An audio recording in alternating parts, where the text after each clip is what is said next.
তো তস্মাৎ সর্বেষু কালেষু মা মনুষ্য যুদ্ধচ মই অর্পিত মনোবুদ্ধি মামেব ঈশ্বসী অসংশয়।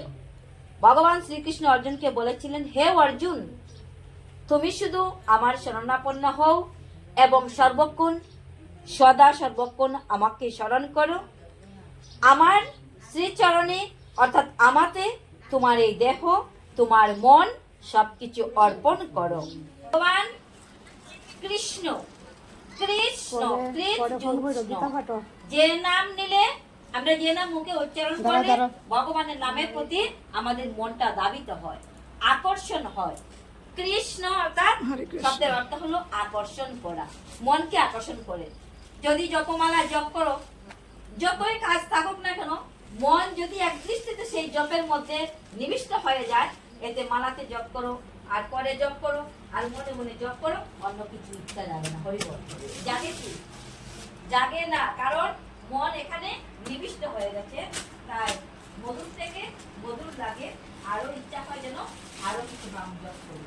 মালাটা হাত থেকে রেখে দিলেও পুনরায় এই মন কি করে, এই ধ্বনি তরঙ্গে ভেসে যায়, কারণ সেই মনটা এখন আনন্দের মধ্যে। যেখানে কৃষ্ণ নাম সেখানে আনন্দ।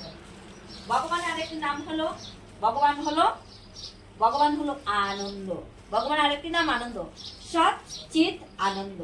যে নাম নিলে এই চিত্তে আনন্দের উন্মেষ ঘটে। তাই ভগবান চিদ আকাশে আছেন, তিনি চিদ জগতে আছেন, থাকলে কি হয়েছে, সেই নামের মধ্যেই ভগবান নিহিত রয়েছে। তাই প্রেম সে কহো ভগবান সচ্চিদানন্দময় কি। তাই আজ ভগবানের মুখনিসৃত বাণী, অষ্টম অধ্যায় অক্ষর ব্রহ্মযুগ, শ্রীমদ্ ভগবদ গীতা, অর্জুনকে ভগবান কি বলছেন এবং অর্জুন কি বলছেন ভগবানকে, আমরা সেই কথা আস্বাদন করব। অর্জুন উবাচ কিম তৎ ব্রহ্ম কিম অধ্যাত্মম কিম কর্ম পুরুষোত্তম অধিভূতম চ কিম প্রোক্তম অধিদৈবম কিমুচ্যতে। অর্জুন জিজ্ঞাসা করলেন, হে পুরুষোত্তম, ব্রহ্ম কি, অধ্যাত্ম কি, সকাম কর্ম কি, অধিভূত কি, আর অধিদৈবই বা কাকে বলে, অনুগ্রহ পূর্বক আমাকে বলো। হরি বল। অর্জুন ভগবানকে বলছে অনুগ্রহ পূর্বক, হে অর্জুন তুমি আমাকে বলো। এখানে অর্জুন বলছে ভগবানকে। অর্জুন জিজ্ঞাসা করলেন, হে পুরুষোত্তম, ব্রহ্ম কি এবং অধ্যাত্ম কি, আর এখানে বলছে সকাম কর্ম কি, অধিভূত কি, আর অধিদৈবই বা কি, তুমি আমাকে হে কেশব অনুগ্রহ করে অর্থাৎ দয়া পূর্বক তুমি আমায় বলো। ভগবানকে বলছে যে ব্রহ্ম কি। এখানে অধিযজ্ঞ কথম কো অত্র দেহ অস্মিন মধুসূদন প্রয়াণ কালে চ কথম গেয় অসি নিয়তান্তবি। হে মধুসূদন, এই দেহে অধিযজ্ঞকে এবং এই দেহের মধ্যে তিনি কিভাবে অবস্থান করে আছেন। অর্জুন বলছেন এই দেহের মধ্যে অধিযজ্ঞকে এবং তিনি কিভাবে দেহের মধ্যে অবস্থান করে আছেন।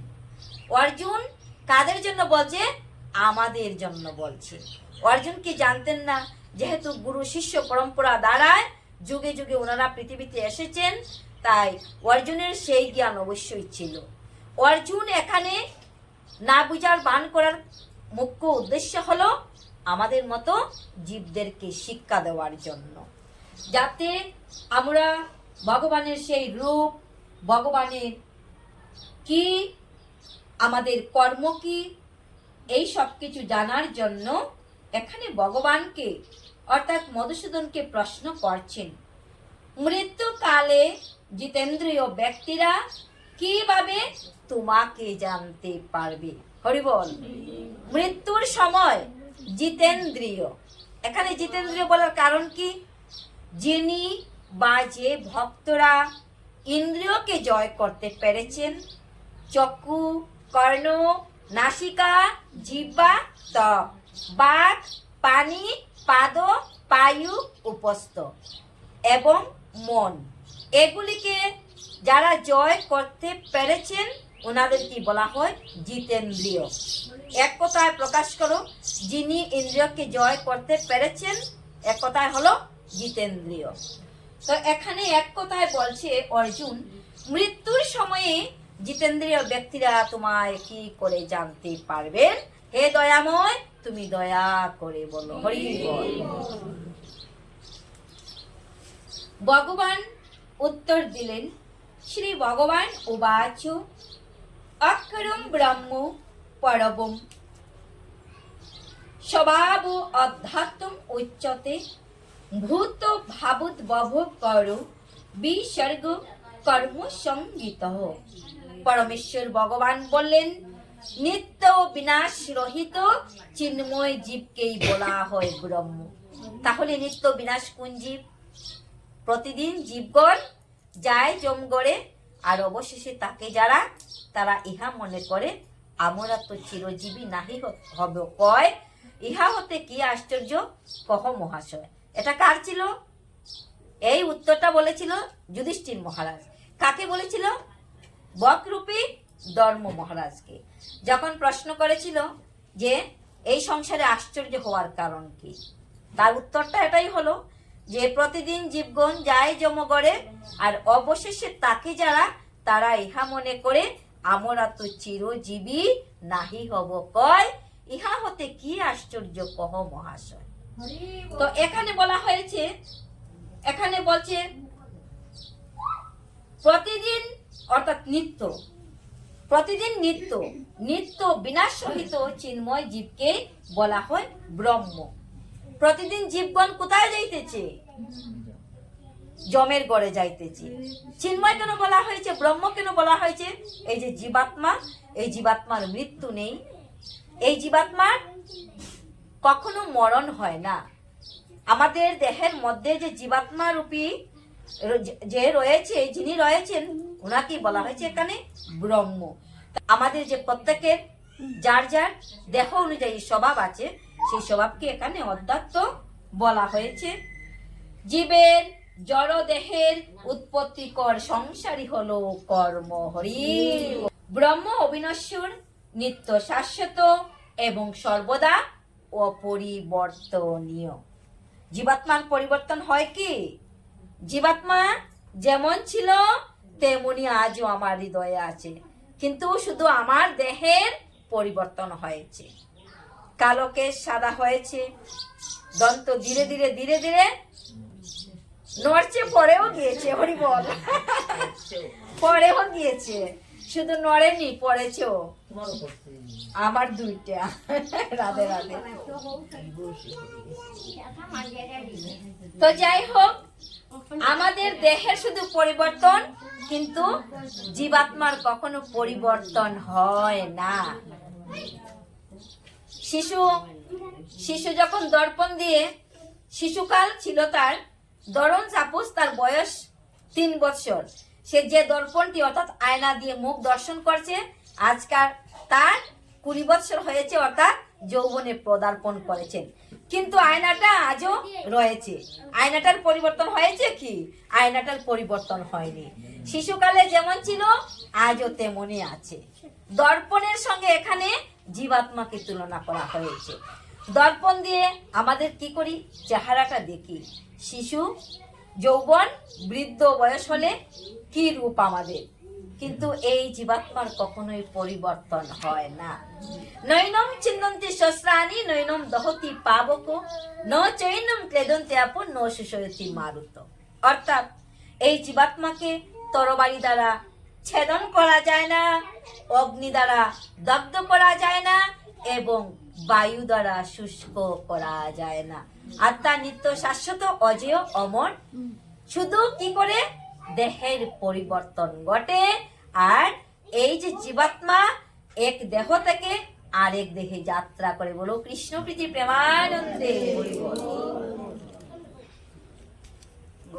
বলতে পরমেশ্বর ভগবানকে বোঝানো হয়েছে, জীবের স্বরূপ হয় কৃষ্ণের নিত্য দাস। আমরা হলাম কার দাস? ভগবান শ্রীকৃষ্ণের দাস। কৃষ্ণ সূর্য সম, মায়া অন্ধকার। আর যথায় কৃষ্ণ তথা নাহি মায়ার অধিকার। তাহলে আমাদের অন্তরে কিসের অধিকার রয়েছে? আমাদের অন্তরে মায়ার অধিকার রয়েছে। আমাদের অন্তরে সূর্যের মতো এখনো আমাদের সেই জ্ঞানের বাতি প্রস্ফুটিত হয়নি।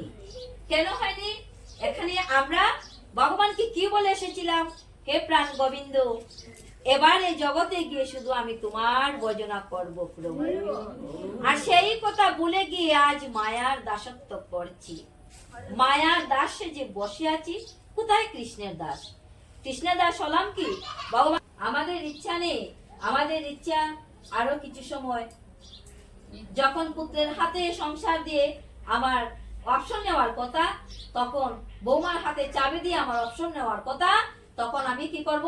আমি যেখানে যাব সেখানে আমার আঁচলে চাবিটা বেঁধে নিয়ে যাব। হরিব। তাহলে আমার দায়িত্ব দেওয়া হলো কি? রাধে রাধে। চাবি যদি চাবির জুটাটা আমার আঁচলে ঝুলছে, আমি বৌমার আঁচলে বেঁধে দেইনি, তাহলে দায়িত্ব কোথায় দেওয়া হলো? আমার দায়িত্ব তো আমার উপরে, আমি নিজেই রেখে দিলাম। আমার যে একটা তহবিল আছে এটা বৌমাটা দিলে কে কইব? হরি বল, এই তো মায়া। রাধে রাধে। মোটা দিলে যদি বউ খরচ করে না। রাধে রাধে। তো যাই হোক, 4 নম্বর শ্লোক, অধিভূতম কয়ো ভাবো পুরুষ অধিদৈবতম অধিযজ্ঞ অহং এব অদ্র দেহে দেহ গীতাম্বর। হে দেহধারী শ্রেষ্ঠ, নশ্বর জড় প্রকৃতিকে বলা হয় অধিভূত। অর্জুনকে বলছে, হে দেহধারী শ্রেষ্ঠ, এই নশ্বর জড় দেহটাকে বলা হয় অধিভূত। অর্জুন প্রশ্ন করেছিল না ভগবানকে যে অধিভূত কি? সেই প্রশ্নের উত্তর হলো আমাদের এই নশ্বর দেহটাই হলো অধিভূত। তো চন্দ্র আদি সমস্ত দেবতার যে সমষ্টি, আকাশে সূর্য উঠেছে, রাত্রিতে চন্দ্র উদয় হয়েছে, তারকা উঠেছে। এবার বলছে সূর্য চন্দ্র এই গ্রহলোকের সমস্ত দেবতার যে সমষ্টি, যে বিরাট পুরুষ, সেই বিরাট পুরুষকেই বলা হয় অধিদৈব। অধিদৈব আমরা এবার পেলাম। এবার বলছে অধিযজ্ঞকে, আরেকটি প্রশ্ন রয়ে গেল, অধিযজ্ঞকে অর্জুন প্রশ্ন করেছিল, দেহীদের অন্তর্গত অন্তর্যামী রূপে আমি অধিযজ্ঞ। প্রত্যেকের দেহের ভিতরে ভগবান রয়েছেন, তাই বলছে দেহীদের, অর্থাৎ দেহ নিয়ে যারাই আছে পৃথিবীতে, এই দেহীদের অন্তর্গত, দেহের ভিতরে অন্তর্গত অন্তর্যামী রূপে আমি অধিযজ্ঞ। হরি বল। ভগবান বলছে আমি অধিযজ্ঞ। ভগবান যদি না থাকে দেহের মধ্যে, তাহলে এই দেহের যজ্ঞ সম্পূর্ণ হবে? হবে না। ভগবানই পাচন করে। ভগবান যা কিছু আমাদের এই অন্তরের অভ্যন্তরে রয়েছে, যন্ত্রপাতি, যন্ত্রিক বিহনে যন্ত্র কেমন করে বাজে, এই পেটের যন্ত্র যন্ত্রিক বিহনে কিছু বাজবে না। শুধু হরে রাম হরে রাম রাম রাম হরে হরে। এইভাবে চৈতন্য মহাপ্রভু উপদেশ দিয়েছেন যে ত্রিনাদপি শুনিছেন তরুরেব সহিষ্ণুনা অমানিনো মানদেন কীর্তনিয়া সদা হরি। প্রত্যেকে তরুর মতো সহিষ্ণুতা অর্জন করা উচিত এবং তৃণশত গাছের মতো মাথা নিচু করা উচিত। আমাদের মাথা নিচু হয় না, মাথা নিচু করলেই যেন আমাদের মনটা নিচু হয়ে যায়, কিন্তু তা কখনোই নয়। মাথা নিচু না করলে আমাদের কোনো কিছুই প্রাপ্ত বস্তু পাওয়া সম্ভব নয়। মাথাটা যখন নিচু হয় তখনই আমরা আশীর্বাদ পাই। আশীর্বাদ শব্দের অর্থ কি? আশীর থেকে বাদ। 4 লক্ষ জন্ম হলো এই মানব জন্ম, আর 80 লক্ষ জন্ম হলো কীট পতঙ্গ, বৃক্ষ, পশু পাখি ইত্যাদি। তাই 80 থেকে বাদ যেন আমাদের জন্মটা হয়, তাই হলো আশীর্বাদ। এই 80 লক্ষ বার যেন আমরা আসি না, শুধু উপরেই আছে আমাদের 4 ক্রুশ আর নিচে হলো 80 ক্রুশ। 80-র সঙ্গে যোগ দিলে 4 কি হয়? 84। এই 84 ক্রুশ বৃন্দাবন এই দেহটা, তাই 80 ক্রুশ বাদ দিলে মাত্র তাকে 4 ক্রুশ। 80 জনম বাদ দিলাম, রইল মাত্র 4 লক্ষ বার জন্ম। 80 লক্ষ বার বাদ দেওয়া, যখন আশীর্বাদ দিল তখন জানলাম যে আমরা এই আশীর্বাদ পেলাম, 80 লক্ষ জনম আমরা আর আসতে হবে না। এভাবে কৃষ্ণ নাম লইতে লইতে যদি সেই ফুল ফুটে চিত্তে, তাহলে আমরা প্রাণ গোবিন্দকে আমরা পাইতে পারি। কারণ হলো, তাই বলছে কৃষ্ণ নাম লৌ জীব আর সব নিচে, পলাইতে পথ নাই জম আছে পিছে। প্রত্যেকের পিছনে জম রয়েছেন, সেই জমের হাত থেকে উদ্ধার হতে হলে ভাই একবার কৃষ্ণ বোঝো ভাই। শ্রবণ বিহারী লাল কি জয়, শ্রীমতী রাধা রানী কি জয়। প্রেমময়ী রাধারানী সেই বৃন্দা